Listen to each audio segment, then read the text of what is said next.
एक चीज़ आप याद रखना कि जो बायोलॉजी है वो बेवफा है, वो आपको थोड़े टाइम बाद आपका साथ नहीं देगी अगर आप उसके साथ बात नहीं कर रहे हैं तो। लेकिन अगर फिजिक्स से आपने एक बार बात कर ली तो ये सारी ज़िंदगी आपका साथ देगी, ये बेवफा नहीं है।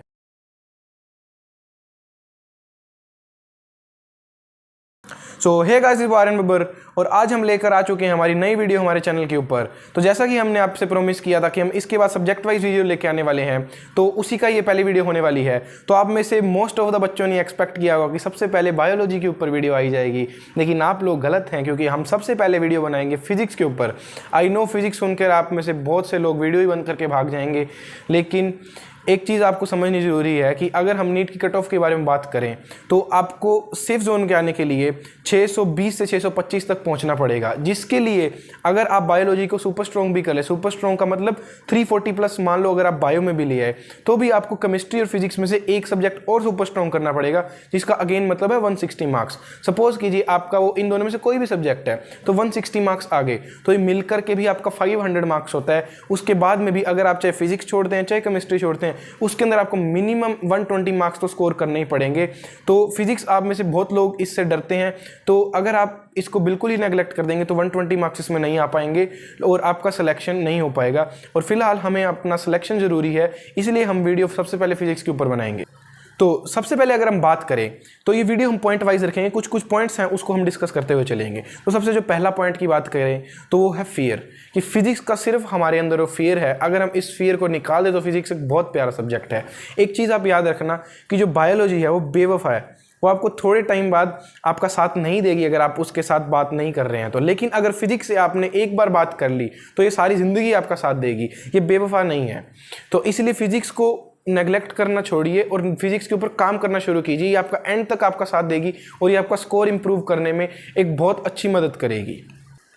इसके बाद अगर हम बात करें तो जो फिजिक्स है इसको अब रिमेनिंग इन दिनों के अंदर स्टार्ट कहाँ से करना है। सबसे पहले हमारे को वेटेज वाइज चैप्टर्स उठाने हैं। आपको स्क्रीन के ऊपर वेटेज वाइज चैप्टर की लिस्ट दिख रही होगी, तो इसके ऊपर जो सबसे फर्स्ट ब्लॉक है ये आपको सबसे पहले पूरा करना है। उसी तरह से ये रिमेनिंग ब्लॉक्स पूरे करने हैं। अगर आप इस तरह से करेंगे तो आप अपने मेजर चंक खत्म करते जाएंगे और आप अपने नंबर ज़्यादा स्कोर कर पाएंगे। इसी तरह से हमने इस ब्लॉक को डिज़ाइन किया है। तो इसके बाद अगर हम बात करें थर्ड पॉइंट के ऊपर, तो हमारा जो थर्ड पॉइंट है कि आप लोग फिजिक्स की अप्रोच बहुत गलत तरीके से लगाते हैं, क्योंकि हमारे पास जो सब्जेक्ट हैं फिजिक्स के अलावा वो है बायोलॉजी और केमिस्ट्री। और बायोलॉजी में बहुत सी चीज़ें रटने की होती है, सेम विद केमिस्ट्री। इनऑर्गेनिक और ऑर्गेनिक अगर पढ़े तो बहुत कुछ रटने का है। सेम चीज़ हम फिजिक्स में भी करने चाहते हैं, लेकिन ऐसा चीज़ गलत है। फिजिक्स में जो सबसे इंपॉर्टेंट चीज़ है वो है practice. P for physics and P for practice. आपको जो अगर फिजिक्स में इन्वेस्टमेंट करनी है जिससे आपको रिटर्न मिले, तो जो प्रैक्टिस है वो फिजिक्स के अंदर इन्वेस्टमेंट है जो आपको कल को आपका रिटर्न जरूर देगी। होता फिजिक्स में आपको सिर्फ रीड करने से काम नहीं चलता, सिर्फ रटने से काम नहीं चलता। फिजिक्स में आपको पेन यूज करना पड़ता है, आपको ज़्यादा से ज़्यादा क्वेश्चन सोल्व करने पड़ते हैं, ताकि आप जितने ज़्यादा क्वेश्चन सोल्व करेंगे, जितने ज़्यादा अलग अलग डिफरेंट टाइप ऑफ क्वेश्चन के साथ आप स्ट्राइक करेंगे, आपको क्वेश्चन को सोल्व करने की टेक्निक आपके दिमाग में सेट होती जाएगी। फिर आपके सामने कोई भी नया क्वेश्चन बन के आएगा तो आप उसको अटेम्प्ट किस तरह से करना है वो चीज़ आप समझ पाएंगे। तो जितने ज़्यादा आप क्वेश्चन प्रैक्टिस करेंगे उतना ज़्यादा ही आपका फायदा होगा।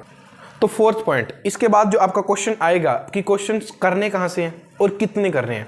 तो बेसिकली जो हमारा टाइम है वो थोड़ा सा अब कम पड़ा है, तो हमारे पास ज़्यादा क्वेश्चंस करने का टाइम भी नहीं है। तो इस टाइम के अंदर आपको एटलीस्ट 2011 से लेकर के 2023 तक के PYQ सबसे पहले तो सोल्व करने हैं, प्लस जो आपके जो ये टेस्ट होंगे अब रिमेनिंग टाइम में, जितने भी आपके 15-20 टेस्ट होंगे, इन सब के क्वेश्चन आपको अच्छे से सोल्व करने हैं। अगर कोई क्वेश्चन आप टेस्ट में छोड़ के भी आते हो, अगर कोई क्वेश्चन आपका टेस्ट में गलत भी होता है, उनको आकर के वापस से चेक करना है, वापस से सोल्व करना है, वो क्वेश्चन को छोड़ना नहीं है। प्लस अगर आप लोगों ने कुछ ये टेक्निक अपनाई होगी कि जब आपने पहले जो आपके टेस्ट या अपनी जो DPP सोल्व की उसके दौरान जब आपसे जो क्वेश्चंस गलत हुए, अगर आपने उसको राउंड कर करके रखा है, तो अब टाइम है उन क्वेश्चंस को सोल्व करने का। अगर नहीं रखा है तो भी कोई बात नहीं, अगर आपके पास कोई एक 50-60 क्वेश्चन तक का पर चैप्टर का एक अच्छा सेट है क्वेश्चंस का, तो 50-60 क्वेश्चन तक आप कर सकते हो। लेकिन इससे ऊपर मत जाना, क्योंकि अगर आप इससे ऊपर जाओगे तो फिर आपको केमिस्ट्री और बायोलॉजी के लिए आपका टाइम नहीं मिल पाएगा, सारा टाइम आप फिजिक्स में ही इंक्लूड कर देंगे। इसके बाद जो हमारा फिफ्थ पॉइंट आता है वो है फिजिक्स में सबसे पहले आपको जरूरत होती है कंसेप्ट क्लियर करने की। अगर आपके कंसेप्ट्स क्लियर है तो क्वेश्चंस को आप किसी भी तरह से अटेम्प्ट कर सकते हैं, किसी भी तरह से आपको क्वेश्चन का सॉल्यूशन आप कर ही लेंगे। ये चीज़ आप अपने दिमाग में सेट कर लीजिए। अगर आप फिजिक्स को भी रटने के तरीके से जाएंगे, या आप ये सोच ले कि मैं सॉल्यूशन रट लेता हूँ और सिमिलर थियोरेटिकली मैं वहाँ पे टेस्ट में कराऊंगा, तो ये चीज़ नहीं होता, क्योंकि फिजिक्स को जब आप समझोगे कंसेप्चुअली तभी इसके मेजोरिटीली क्वेश्चन आप कर पाएंगे। सिर्फ रट करके आप फिजिक्स के सभी क्वेश्चन नहीं कर पाएंगे। अगर आप सपोज कीजिए 45 क्वेश्चन हैं, जो अब 50 आते हैं, 5 की आपके पास छूट होती है, ऑप्शन होता है, वो पता है, लेकिन जो 45 क्वेश्चंस आपको अटेम्प्ट कर रहे हैं उसके अंदर से आप मुश्किल से 10 क्वेश्चन भी नहीं कर पाएंगे अगर आप रट्टा लगा करके फिजिक्स करते हैं तो। हाँ ठीक है, आजकल जो पैटर्न है वो चेंज हुआ है, हमें कुछ चीज़ें रीड भी करनी पड़ेंगी। वो बहुत से चैप्टर है जिनमें आपको थ्योरेटिकल क्वेश्चंस भी बनते हैं फिजिक्स के ऊपर, वहाँ पर आपको वो चीज़ें रीड करनी पड़ेगी। लेकिन जो मेजर पार्ट है, जो न्यूमेरिकल आएगा, वो सब आपके कॉन्सेप्ट के ऊपर आएगा, आपके फॉर्मूलाज आपको याद होने चाहिए, इन्हीं चीज़ों के ऊपर घूमेगा। और आपने जितनी ज़्यादा प्रैक्टिस की होगी उतना ईजिली आप वो क्वेश्चन सोल्व कर पाएंगे। सो इसीलिए प्रैक्टिस अच्छे से कीजिए, कंसेप्चुअल क्लैरिटी रखिए, फिजिक्स के अंदर आपके मार्क्स बहुत ड्रेस्टिकली इंप्रूव होंगे।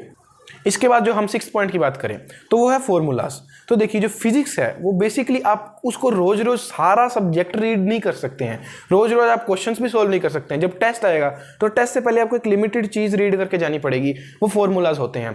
तो आप सभी लोगों को करना क्या है, अपनी अपनी फॉर्मूला शीट्स बनानी है हर चैप्टर की। आपको एक A4 साइज शीट लेनी है, उसका फ्रंट और बैक साइड यूज करके सिर्फ आपको एक पेज के ऊपर मतलब एक चैप्टर कंप्लीट करना है, इससे ज्यादा आपको पेज यूज नहीं करना है। और उसके अंदर जिस तरह से भी आपको सभी चीजें कंप्राइज कर देनी है अपने अकॉर्डिंगली, और वो चीज आपको डेली एटलीस्ट एक बार रीड करनी है, ताकि जितने भी फॉर्मूलाज फिजिक्स के अंदर है वो सब आपको याद हो जाएं। क्योंकि अगर आपको फॉर्मूलाज याद होंगे तो आप कोई भी चीज बहुत इजीली अटेम्प्ट कर पाएंगे।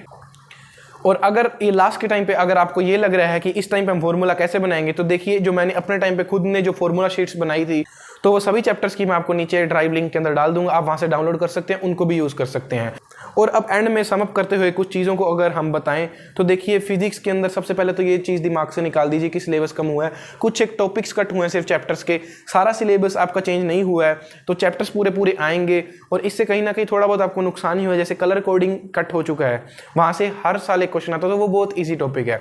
और अगर आप में से अगर कुछ लोगों को नहीं भी पता कि कौन से टॉपिक्स कट हुए हैं, तो वो भी आपको आपकी स्क्रीन के ऊपर दिख रहे होंगे, इसको नोट कर लेना। और दूसरी चीज़ आपको ये याद रखनी है कि देखिए फिजिक्स एकदम से इंप्रूव नहीं होती है, वो धीरे धीरे स्टेप बाय स्टेप इंप्रूव होती है। इसीलिए बोलते हैं कि physics is a process, it is not an incident. So इसको टाइम दीजिए, इससे डरिए मत, फिजिक्स को ज़्यादा से ज़्यादा प्रैक्टिस कीजिए, कॉन्सेप्चुअल क्लैरिटी लेके आइए। और ये एंड का टाइम बहुत क्रिटिकल होता है, बहुत से कई बार इंस्टीट्यूट वाले ऊटपटांग क्वेश्चंस भी डालने लग जाते हैं, तो उन क्वेश्चंस को देख करके डरना नहीं है। आप अपने PYQs करिए, आपको PYQ करने के लिए इसीलिए बोला जाता है ताकि आपको आइडिया हो कि एग्जैक्टली पेपर में पूछा क्या जा रहा है, उस तरह से आप अपने आप को ट्यून कर पाएँ। तो PYQs कीजिए, उनमें कोई गलती हो रही है तो उसको अच्छे से देखिए। अगर इंस्टीट्यूट के कुछ क्वेश्चन सोल्व नहीं हो रहे हैं तो उनको आप छोड़ भी सकते हैं, अगर वो बहुत ज़्यादा उल्टे सीधे हैं तो। और ज़्यादा से ज़्यादा प्रैक्टिस कीजिए, कॉन्सेप्चुअल क्लैरिटी कीजिए, और जो फॉर्मूला शीट्स आप बनाएंगे उनको आपको डेली रिवाइज करना है, ताकि फॉर्मूला की वजह से आपका कोई क्वेश्चन छूट ना जाए या गलत ना हो जाए। इतनी आपको एटलीस्ट एंश्योरिटी रखनी है। बाकी फिजिक्स बहुत ईजी सब्जेक्ट है, डरना नहीं है इससे। जो फिजिक्स के लिए हमारे मन में एक डर होता है, उसको निकाल करके आप अगर फिजिक्स को करेंगे तो आपका बहुत अच्छे से साथ देगा। जैसा कि मैंने वीडियो को स्टार्टिंग में बोला था कि बायोलॉजी बेवफा होती है, लेकिन फिजिक्स बेवफा नहीं है, ये एंड तक आपका साथ देगी। सो इसी के साथ वीडियो को यहीं पर खत्म करते हैं, मिलते हैं अगले वीडियो के दौरान जहां हम केमिस्ट्री और बायोलॉजी के बारे में बात करेंगे। तब तक के लिए Siya, bye bye, take care and all the very best, have a nice day, bye.